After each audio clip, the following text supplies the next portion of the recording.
What is up, guys? Welcome back to the channel, Walking on Water. In today's episode, we are out here on the lake. Yep, not catching absolutely any kokanee. No, it's 39 degrees surface water temperature today, and man, it's been a tough day. But I wanted to do a quick tutorial on everything I think you should have to go kokanee fishing. So if you're looking to get out and to start kokanee fishing, this is a great video for you so you can understand what you're going to need to kokanee fish. Let's get right into it, guys. All right, guys, first things first, okay? Kokanee are a very delicious small salmon, AKA a sockeye salmon, just a miniature version. The unfortunate part about kokanee is you can't really target them from the bank. That's just something that you can't do. They're in lakes, fresh water, and they're not in the river system, so you're not going to be plunking or anything like that from the bank. So you will need a kayak or a boat of some sort to get out there on the water and actually go kokanee fishing to target these fish. So unfortunately, if you don't plan on getting a kayak or a boat to go target kokanee, this video is probably not for you, because you do actually need a watercraft unless you live in an area that has kokanee lakes that freeze during the wintertime. Then you could go out on the ice and target them through the ice, jigging and so on and so forth. There is that method as well. So I live in North Idaho, where we have very few kokanee lakes that actually fully freeze, and the parts of the lakes that do freeze don't hold kokanee. So for me, having a watercraft of some sort is essential to getting out here and targeting these fish that I love to catch so much. Hey guys, don't forget to like, subscribe, and share these videos out to your friends and family. Hit that bell notification. Also, join the Walking on Water Fishing Facebook private group. Join that thing. Post whatever you guys want about fishing and just be a part of the community. The second thing that you definitely are gonna need, obviously, are rods. I love Okuma rods. I have two Okuma kokanee rods right here behind me. And as you can see, that rod has a line counter reel, as well as that rod has a line counter reel. So the rod choice is actually really important for kokanee, and a lot of people will probably argue that fact, saying, no, it doesn't matter what rod you use for kokanee. It doesn't matter. Now, I don't like using noodle rods, the big, long, 10-foot, super sensitive noodle rods. I like to have a little bit of a backbone in my rod, but I also like to have a super soft tip on the rod that I'm picking to go kokanee fishing, right? I want a soft tip because kokanee have super soft mouths, right? I want to see the hit. I also want it to give enough to where it's, in a sense, milking that fish in, right? You're being super easy on the fish as you're bringing it in, because these fish jump out of the water, and a lot of times you have, a low catch rate just for the simple fact that, kokanee have soft mouths, and if they're jumping out of the water, you could easily just rip the hook right out of these little kokanee mouths, okay? So I like a stiff back rod, and Okuma does an amazing job at kokanee rods, guys. They really, really do, and that's why I choose Okuma when I'm talking kokanee rods. But any light rod with a nice stiff back but a nice soft tip will do the job, guys. I always pair it with a line counter reel. Also, there's a ton of brands, just for your information, there's a ton of brands out there that sell specific just kokanee rods. So if you go into your local tackle shop or you go to Cabela's, we have Black Sheep up here, which is totally awesome, and you just go look at the rod section, you're gonna see kokanee rods. And I would suggest picking up a nice pair of kokanee rods if you're looking to go kokanee fishing. Also, you definitely want to pair it with a line counter reel. I like to know exactly how far my setback is, so I know exactly where I'm fishing. Then if I catch a fish like that, I can replicate that instantly, no problem, every single time. And so line counter reels with a light rod with a stiff back and a soft tip is my 100% go-to, and I think that everybody should use that style of rod for kokanee fishing. But again, this is my opinion on everything that you guys need to start out kokanee fishing, okay?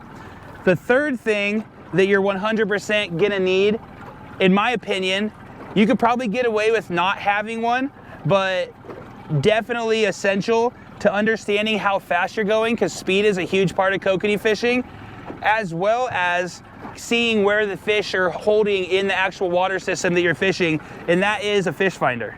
I just have a Lowrance hook reveal, and on this finder, it tells me exactly how fast I'm going, as well as the depth, and it shows the balls of kokanee traveling through the water system.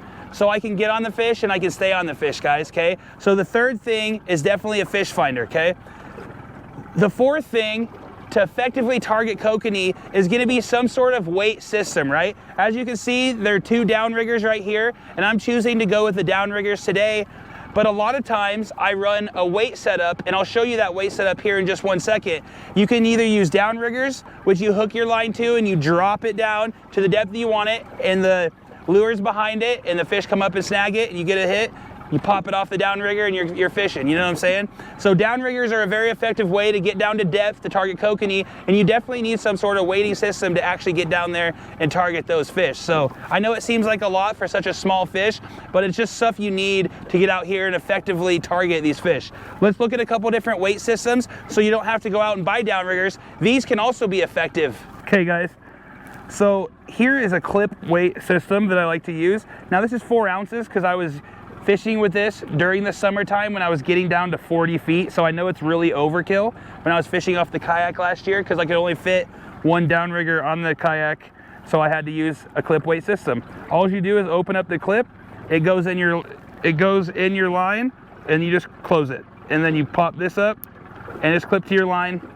Super easy to use, super nice to have on hand just in case something goes haywire, and they are also very effective. Once you're reeling it back in, you just come up, you pop the clip, it falls off your line into your hand, and then you're just fighting the fish out here.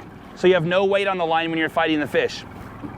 Another big plus of downriggers though, guys, is the simple fact that once they release from the downrigger clip, you have no weight holding that fish down, right? Using an inline weight system isn't really key. You can definitely do it, but then you're fighting the fish and the weight, and the whole point of the rods we talked about earlier is to simply just fight the fish, right? They have soft mouths. With that added weight, you have to get down deep, you put 2-3 ounces of weight on there, then you're fighting the fish and the weight.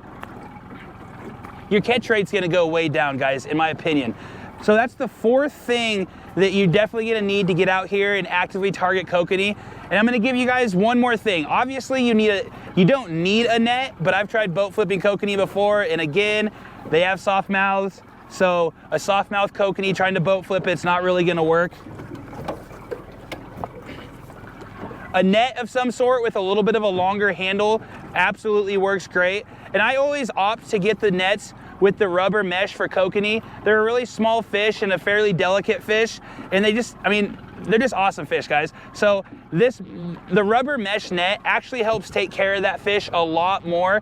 Let's say you hit your limit, you know, blah, blah, blah, blah, blah, but you got a double on, you're netting a fish and you have to release it, and it's not 75 degrees on the water surface, so it's not gonna die.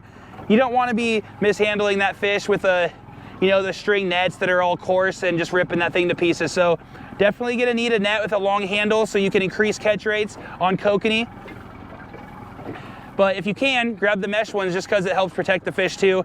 And they're just a nice net. The hooks don't get stuck between the hairs and so on and so forth. So when you're pulling the hook out, it's just super easy and super simple. And they clean up super well. Just shove it in the water in that rubber mesh, nothing sticks to it. All right, guys. So the sixth thing, and this is definitely 100% optional, you don't, but anytime I go to the water, I like to have a pair of waders on, right? I end up getting wet, it's raining, so on and so forth. Now you definitely don't need waders. I just love having waders, and I like wearing them because I stay dry and I stay warm all day with these waders on, and it just makes my life a lot easier when I'm putting the boat in, because I don't have a boat where you hop in, you drive it off your trailer, so on and so forth. I have a little boat, and I have to get in the water a little bit and push it, and so waders are a big help in the morning to keep myself dry, and so I'm not sitting in wet all day. Well guys, there you have it for what you need to go kokanee fishing. This short tutorial on just simple items that you're gonna honestly need to get out there and effectively target kokanee. When I first got into kokanee fishing, I didn't really understand that I would need all of this stuff to actually go out there and effectively target kokanee, but hey, that's part of fishing, is collecting, and hey, my wife's thrilled about all this stuff that I had to buy to go kokanee fishing, but hey, it is what it is, guys. So ton of fun to be out here on the water kokanee fishing and to bring you guys this tutorial. I hope you enjoyed it. I will catch you guys in the next one.